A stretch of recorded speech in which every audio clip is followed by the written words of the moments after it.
Casa Velha, de Machado de Assis, capítulo 6. No dia seguinte, fui mais cedo para a Casa Velha, a fim de chegar antes do hóspedes que Dona Antônia esperava da roça.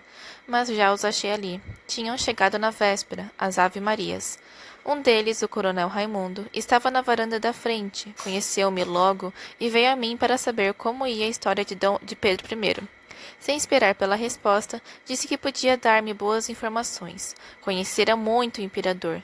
Assistira à dissolução da Constituinte, por sinal que estava nas galerias, durante a sessão permanente, e ouvia os discursos do Montezuma e dos outros, comendo pão e queijo à noite, comprados na rua da Cadeia. Uma noite dos diabos. Vossa Reverendíssima vai escrever tudo? Tudo o que souber, pois eu lhe darei alguma coisa. Começamos a passear ao longo da varanda grande. Egoísmo de letrado. A esperança de alguns documentos e anedotas para o meu livro pôs de lado a principal questão daqueles dias. Entreguei-me à conversação do coronel. Já sabemos que era parente da casa. Era irmão de um cunhado do marido de Dona Antônia e fora muito amigo e familiar dele. Falamos cerca de meia hora. Contou-me muita coisa do tempo, algumas delas arrancadas por mim, porque ele nem sempre via a utilidade de um episódio. Oh, isso não tem interesse. Mas diga, pode ser, eu insistia eu. Então ele contava o que era, uma visita, uma conversa, um dito que eu recolhia de cabeça para transpô-lo ao papel, como fiz algumas horas depois.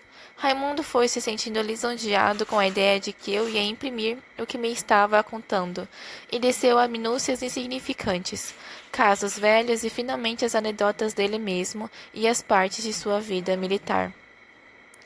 Antônia, disse ele, vendo entrar a parenta na varanda, este seu padre sabe onde tem a cabeça. Dona Antônia fez um gesto afirmativo e seco, mas logo depois, para não me molestar, redarguiu, sorrindo que sim, que tanto sabia onde tinha a cabeça como o coração. Lalau e as duas filhas do coronel vieram de fora. Veio de dentro uma senhora idosa, arrastando um pouco os pés e dando o braço a uma moça alta e fina. Ande aqui, baronesa, disse-lhe Dona Antônia. Apresentaram-me as duas damas. Soube que a baronesa era a avó da moça que a acompanhava. Eram esperadas do partido alferes 10 ou 12 dias depois, mas vieram antes para assistir à festa da glória. Foi o que me constou ali mesmo pela conversação dos primeiros minutos. A baronesa sentara-se de costas para uma das colunas, na cadeira rasa que lhe deram, ajudada pela neta, que a acomodou minuciosamente. Observei-a por alguns instantes. Os dois cachos, brancos e grossos pelas faces abaixo, eram da mesma cor da touca de cabrainha e rendas. Os olhos eram castanhos e não inteiramente apagados. Lá tinham seus momentos de fulgor, principalmente se ela falava em política. Sinhazinha, o livro? Perguntou ela à neta. Está aqui, vovó. É o mesmo da outra vez, Nhã Antônia? Era a mesma novela que lera quando ali esteve um ano antes e queria reler agora. Era o Saint Clair das Ilhas ou Os Desterrados da Ilha da Barra. Meteu a mão no bolso e tirou os óculos, depois a caixa de rapé e pôs tudo no regaço. Raimundo, passando a mão pela barba, disse rindo. Bem, as senhoras vão conversar e nós vamos a um solo. Valeu, reverendíssimo? Fiz o gesto de complacência. Félix é um parceirão e Antônia também, mas vamos só os três. Nunca jogou com Félix? Vai ver o que ele é, fino como 30 diabos. Lá na roça dá pancada em todo mundo. Aqui sai o pai. Se algum dia entrar na câmara, creia que há de fazer um figurão como o pai e talvez mais. E olhe que acho tudo pouco para dar em terra com a tal regência do senhor Pedro de Araújo Lima. Lá vem o coronel com as suas ideias extravagantes, acudiu a velha baronesa, abrindo a caixa de rapé e oferecendo-me uma pitada que recusei. Acha que o Araújo Lima vai mal? Preferia o seu amigo Feijó? Raimundo replicou. Ela treplicou, enquanto eu voltava a atenção para Sinhazinha, que depois de ter acomodado a avó, fora sentar-se com as outras moças. Sinhazinha era o oposto de Lalau. maneiras pausadas, atitudes longamente quietas, não tinha nos olhos a mesma vida derramada que abrangia todas as coisas e recantos, como os olhos da outra. Bonita era, e a elevação do talhe delgado dava-lhe um ar superior a todas as demais senhoras ali presentes, que eram medianas ou baixinhas, com exceção de Lalau, que ainda assim era menos alta que ela.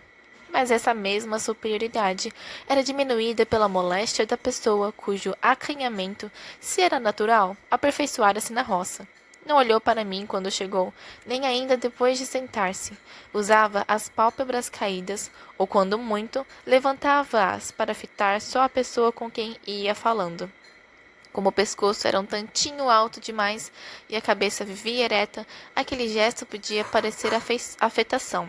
Os cabelos eram o encanto da avó, que dizia que a neta era sua alemã, porque eles tendiam a ruivo, mas além de ruivos, eram crespos, e penteados e atados ao desdém, davam-lhe muita graça.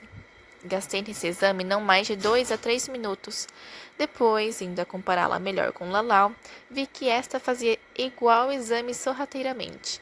Não era a primeira vez que a via, era a segunda ou terceira, desde que Sinhazinha perdera o pai e a mãe e viera do Rio Grande do Sul para a fazenda da avó. Não a viu no ano anterior, quando ela esteve, e cuido que lhe achava alguma diferença para melhor. Reverendíssimo, vamos? Disse-me o coronel, acabando de replicar à baronesa. Já, já. Onde está o parceiro? Havemos de achá-lo. Minha Antônia, ele terá saído? Dona Antônia respondeu negativamente. Estaria vendo as bestas que vieram da roça ou o cavalo que comprara na véspera. E descreveu o cavalo, a pedido do coronel, chegando-se ao mesmo tempo para o lado da sinhazinha. Chegando a esta, parou. Pôs-lhe uma das mãos na cabeça e com a outra levantou-lhe o queixo para mirá-la de cima. Minha Antônia, disse a moça, está me afogando. Dona Antônia fez-lhe uma careta de escárnio, inclinou-se e beijou-lhe a testa com tanta ternura que me deu ciúmes pela outra.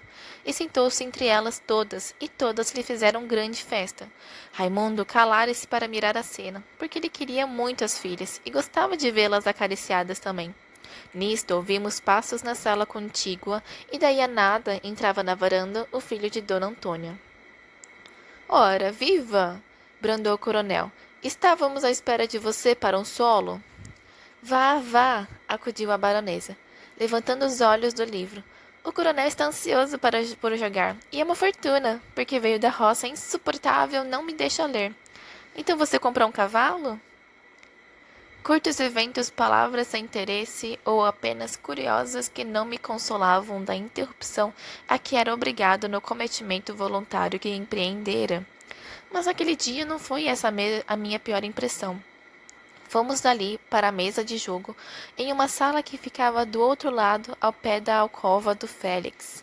O coronel, contando-os atentos, disse-nos que a baronesa estava com ideias de casar com a neta. Conquanto ainda não tivesse noivo, era uma ideia. Parece que sentia-se fraca, receava morrer sem vê-la casada. Foi o que ele ouviu dizer aos Rosários de Iguaçu, que eram muito da intimidade dela e até parentes. Depois rindo para o Félix, ali está um bom arranjo para você. Ora, rosnou o rapaz. Ora o quê? Retorquiu o coronel, encarando-o, enquanto baralhava e dava as cartas. Repito que era um bom arranjo. Eu acho-a bem bonita. Acho-a mesmo. Acho-a um peixão.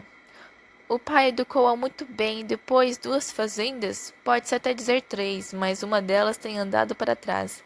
2 grandes fazendas com 700 cabeças ou mais, terra de primeira qualidade, muita prata.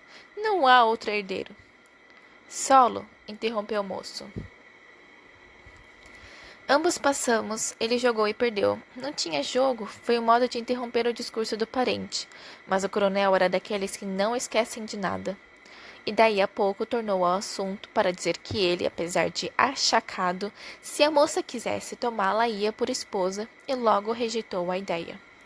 Não, não podia ser, estava um cangalho velho, não era mais quem dantes fora, no tempo do rei e ainda depois, e vinha já uma aventura de 1815, quando o parente, em respeito a mim, disse-lhe que jogasse ou íamos embora. Pela minha parte, estava aborrecido. A opinião do coronel relativamente à conveniência de casar o parente com Sinhazinha e as mostras de ternura de Dona Antônia para com esta fizeram-me crer que podia haver alguma coisa em repouso, mas ainda que nada houvesse. Raimundo, expansivo como era, chegaria a insinuá-la à parenta. Era uma solução. Ignoro se Félix também desconfiava a mesma coisa. É todavia certo que jogou distraído e calado, durante alguns minutos. O que fez com que o coronel nos dissesse de repente que estávamos no mundo da lua, que não viera da roça para ficar casmurro, e que o jogássemos ou ele e as francesas da rua do ouvidor. Ainda uma vez, Félix atalhou a imaginação libertina do tio. Para desviá-lo dali, falou de outros atrativos, de um prestidigitador célebre cujo nome enchia então a cidade, e que inteiramente me esqueceu, de bailes, de máscaras e teatros. Contou-lhe o enredo dos dramas que andavam então em cena e aludiu a certa farsa que divertira muito o coronel na última vez que viera da roça. Raimundo tinha alma ingenuamente crédula para as ficções da poesia. Ouvia-as como quem ouve a notícia de uma facada. Não era mau homem, e era excelente pai. Disse logo que não perderia nada e levaria ao teatro as suas candongas, assim chamava as filhas. Jogamos até perto da hora de jantar. Enquanto eles iam à cavalariça ver os animais chegados, dirigi-me para a sala principal, onde achei Dona Mafalda, a tia de Lalau, que vinha buscá-la para ir com ela às novenas da Glória. A moça voltaria depois da festa. Pareceu-me que Lalau ia obedecer constrangida e, por outro lado, não ouvi nenhuma objeção da parte de Dona Antônia. Só estavam as três. Os hóspedes da roça tinham se recolhido por alguns instantes. Raimundo e Félix entraram pouco depois, o primeiro convidando-me a ir passear com ele e o sobrinho a cavalo. Mas eu não sei montar. Não diga isso, então vamos nós dois, continuou voltando-se para o sobrinho. Vai, Antônia. Eu não. Vai, Sinhazinha. Sinhazinha é cavaleira de Truz. Outra vez este nome. A gente como eu, quando receia alguma coisa, faz derivar ou afluir para ela os mais alheios incidentes e as mais casuais circunstâncias. Fui acreditando que o coronel era efetivamente um desbravador e a temer que o Félix não resistisse por muito tempo à oferta de uma noiva distinta e graciosa e da riqueza que viria com ela. Olhei para ele, vi-o falando com a tia de Lalau. Valeu? Perguntou-lhe o coronel de longe. Hoje não, bem amanhã, depois do almoço. A senhora não perde as novenas da Glória, disse Félix a Mafalda. É minha devoção antiga e gosto de ir com Lalau por causa da mãe, e que também era muito devota da Nossa Senhora da Glória. Lembre-se, Antônia, mas deixe estar, no dia 16 estamos cá. Não, interrompeu Félix. Venham jantar no dia da Glória, venham de manhã. Temos missa na capela e que diferença há entre a missa cantada e a rezada? Não é, reverendíssimo? Fiz um gesto de assentimento.